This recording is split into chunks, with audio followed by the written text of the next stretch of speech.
Well, the music is still going strong across the party stand in the distance. Supporters heading off to the Barbados night. Those in England colours feeling frustrated. The green and gold of Australia flying high, though. A dominant display from the 2021 champions. Big win for Australia then. They scored 201 for 7, asked to bat first in their 20 overs. David Warner and Travis Head got them off to an absolute flyer. 70 runs from the first 5 overs. Big contributions from Mitch Marsh, Glenn Maxwell, Marcus Stoinis as well. For a while, it looked like England might be able to challenge their target of 202. Jos Buttler and Phil Salt keeping pace with the required rate. But when they got out and at the end of the power play, the runs dried up, as did England's chances. And Australia ran out victorious by 36 runs. Stephen Finn, where did it all go wrong for England today?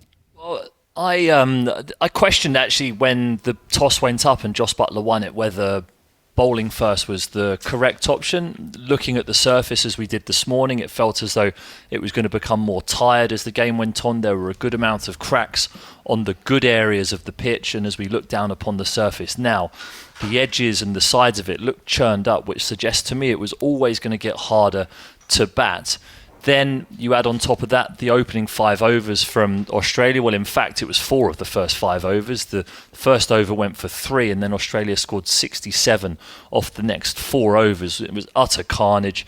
Travis Head latching onto the off-spin of Will Jacks, which again is a decision that we can discuss. At that stage of the game, it looked as though Jos Buttler told Jofra Archer not to bowl that second over, opted for Will Jacks because of the turn that he'd seen from Moeen Ali. Jacks looped his first ball up and Travis Head whopped it over deep mid-wicket for 6, and it was from that moment that Australia seemed to have all the momentum in the game. And once they did get to the end of those 5 overs and the end of the power play with 70 runs on the board or more at the end of the 6th over, it felt as though Australia were already in a formidable position, and that's exactly how the game played out.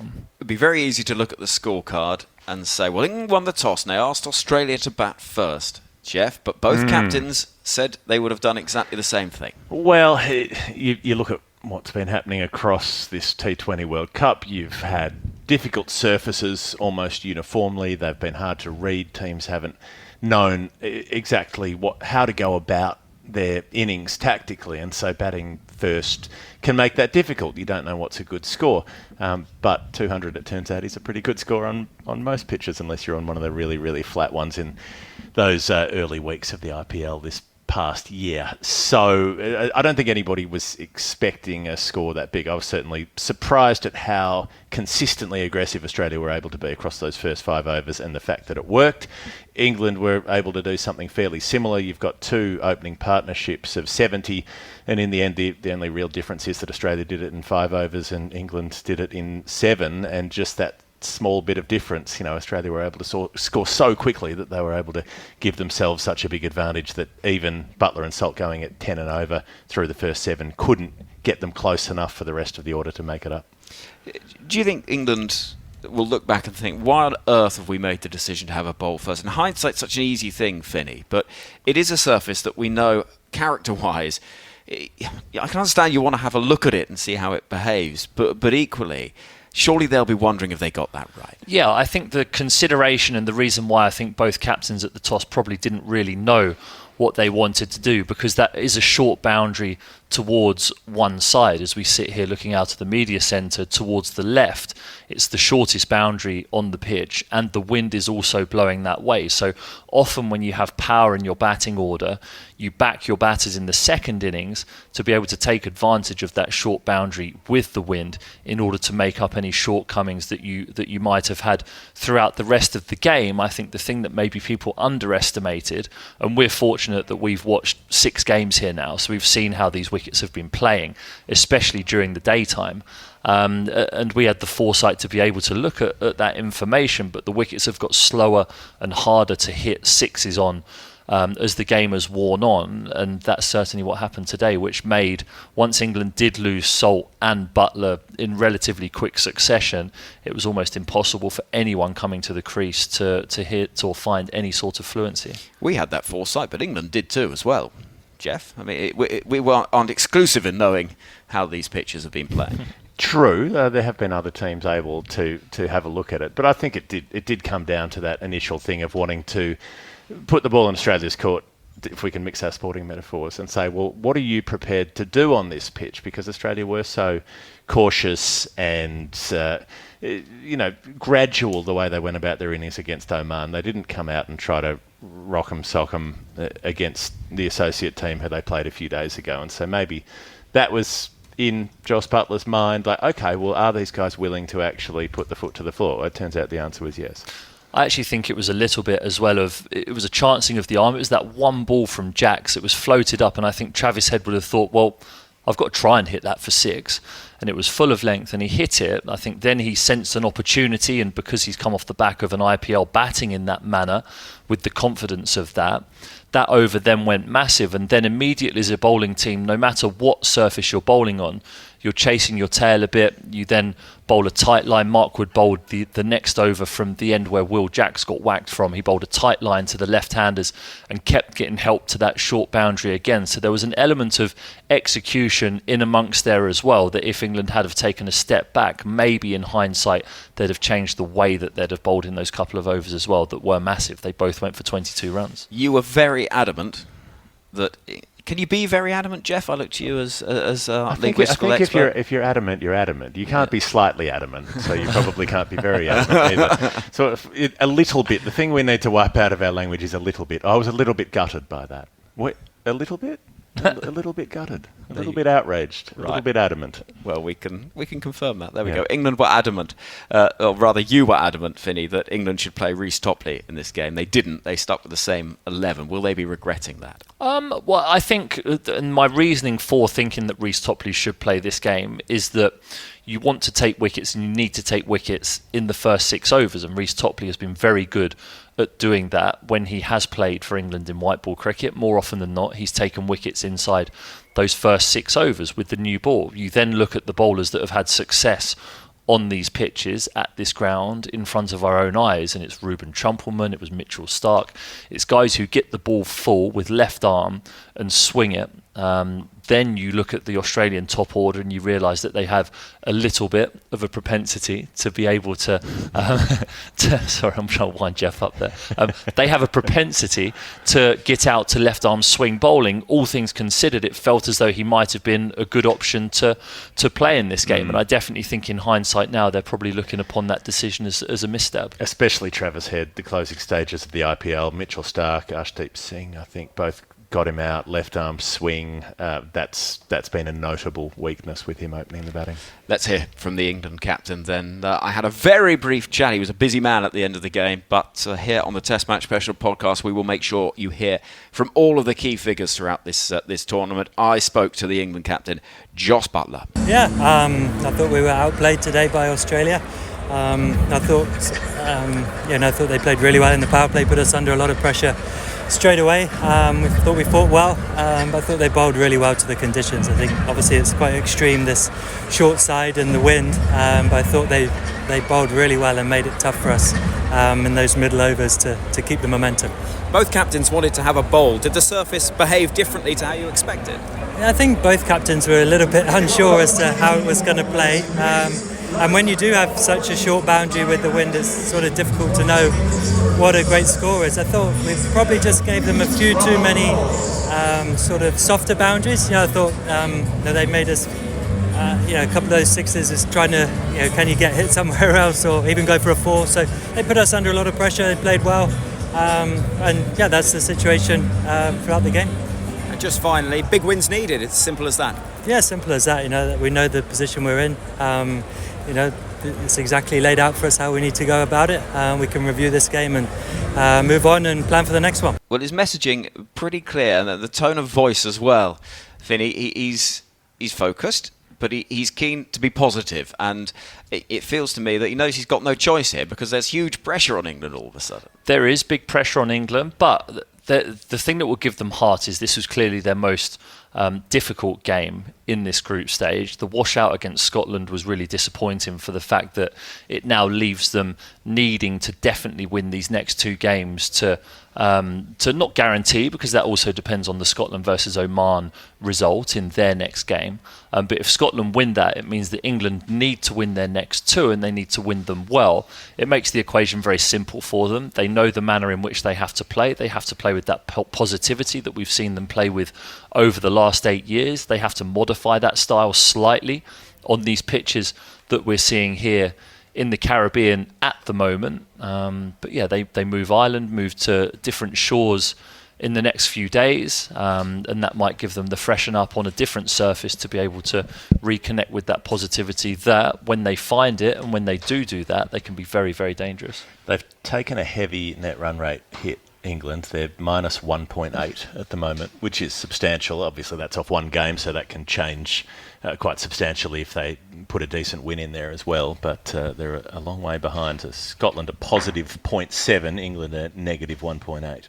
And the reason this is important is because Scotland play Oman on Sunday in Antigua. If they get a win, they'll be on 5 points, and that's the most that England can make. We assume that Australia will top the group. And so it is England, in theory, against Scotland, with net run rate being a crucial part of it. That's why all this matters so much. Exactly. And if they're going into that final game between Australia and Scotland, that's what could define whether Scotland's net run rate takes a hit if Scotland do end up on 5 points. If Scotland lose to Oman, which you can't rule that out. I mean, Oman are a very good cricket side at this level. They've beaten Scotland. They know how to do it. It's not as though Scotland are suddenly the world beaters of the side who will sweep everybody aside. It's not. That's not a mismatch. That's an evenly matched contest. But the Scots are up and running pretty hot at the moment. And that's going to be the danger for England. They're going to turn their attention tomorrow and be thinking they've never been bigger fans of Omani cricket. It is a crucial result, isn't it? It makes their path to the next stage a lot simpler if Oman do manage to win that game. And it just means that I'm a big believer in, if you come flying out the blocks in a World Cup and you play your best cricket in the first couple of games, I think very rarely do you actually end up going on to win that competition. Australia played poorly in the first few games of the 50 over World Cup. They built momentum, they gathered momentum, and they went on a fantastic run that led to them winning that 50 over World Cup. England did it in the 2022 version of this T20 World Cup as well. So yeah, England leave themselves on the edge of a precipice of a dangerous, precarious position to leave themselves at the behest of other teams and net run rate in order to get through to the next stage. But it's the sort of thing that can galvanise you, and that's the positivity that they're going to have to take into these next two games. Right then, let's hear from another figure in the England camp who bowled the first over. He bowled it very well indeed as well. 3 from it, Moeen Ali, before the drama of what followed in that power play. Moeen Ali on the boundary edge straight after the close of play. I caught up with the England all-rounder. I just felt Australia were better than us on the day with all 3 facets really. I think especially with the ball, I thought they were smarter than us and used the conditions really well. We just kept leaking those boundaries and at the wrong time actually, especially like last ball of the over and stuff like that. It feels like when a team gets that sort of momentum that it's quite hard to stop. And how did you try and fight that back in those opening overs? I think after the start that they had, we actually dragged it back really well. In the end, I would have taken 200 from the start they had. There's obviously a lot on the wicket, but with one side being small, with the wind coming this side, I thought we dragged it back really well. But again, even when we were dragging it back, we just kept conceding those boundaries at the wrong time. But credit to Australia, they played really well. How do you solve those little issues that can make a game drift away from you between this match and the next one? I think we just got to be a bit more precise and a bit more when we come onto ball, there's no looseness. I'm not saying there are, but there's no looseness and all this kind of. Just get in and try and nail your balls straight away and not hope something will happen. We've got to make something happen in these conditions and defend when we need to defend and attack when we need to attack. What about the tournament as a whole? Because of that washout game against Scotland, every match becomes slightly more significant and it does become challenging. How are you looking at it? There's a couple of ways to look at it. You either kind of give up and think, hopefully we'll win those games, or in my opinion, when we play our best, our backs are against the wall a bit and we have to win games, and we did that in the last World Cup as well and done it before. Just stay nice and calm, but be really ruthless. Jeff, one thing that struck me there from Moeen was he talked about the fact that they were just bowling those deliveries that were hittable at the wrong time, and they were just getting those things, marginal things wrong with, it might be the first ball of the overs getting hit away rather than one in the middle of the over where you can sort of slightly manage it a bit better. It was those things, those fractional things perhaps. Yeah, fractional things, and like that high full toss that Mark Wood bowled to David Warner that he pumps away where, okay, you can get hit for a six, that's going to happen, but you get hit for three in an over and suddenly the whole team feels under siege. That's already happened to Jacks, and then when it followed up, when the Wood over went for 18, or went for those 3 sixes plus, then it becomes really difficult for a team to keep their composure. So yeah, there were those moments for England where they gave Australia opportunities, and even through the back end there's like Chris Jordan bowling a really good tidy over and then bowling a stack of wides and ending up going for 18 off the next one that he bowled.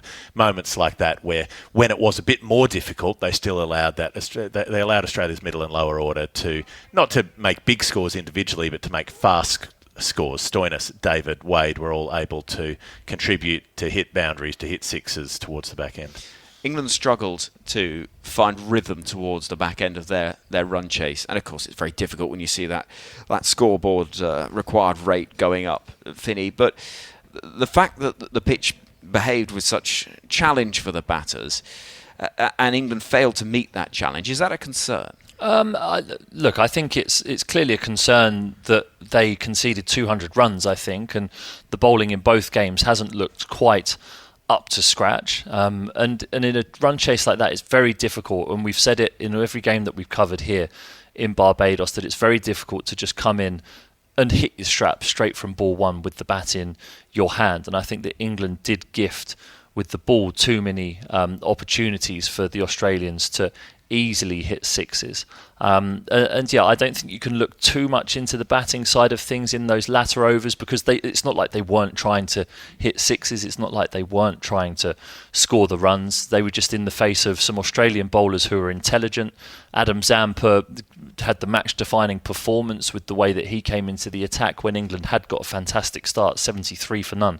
After 7, he then got the wicket of Phil Salt and only went for 3 runs that over, and that began a series of overs where Australia really just tightened the screw on the England batters, even though they were still trying to get on with it. And I think that's more the intelligence of the Australian bowling than the England batting. And I mean, Zampa got a bit of help from Jos Buttler as well. I'm not sure why he needed to play 3 reverses in the same over, didn't get onto any of them, and the third of them he hit straight to backward point when they've got a stacked field in the ring on the offside. You can cut with precision if you've got a stacked field and you want to go through that field, which we did see some of when, say, Hazelwood was bowling with a short third, a backward point, a cover.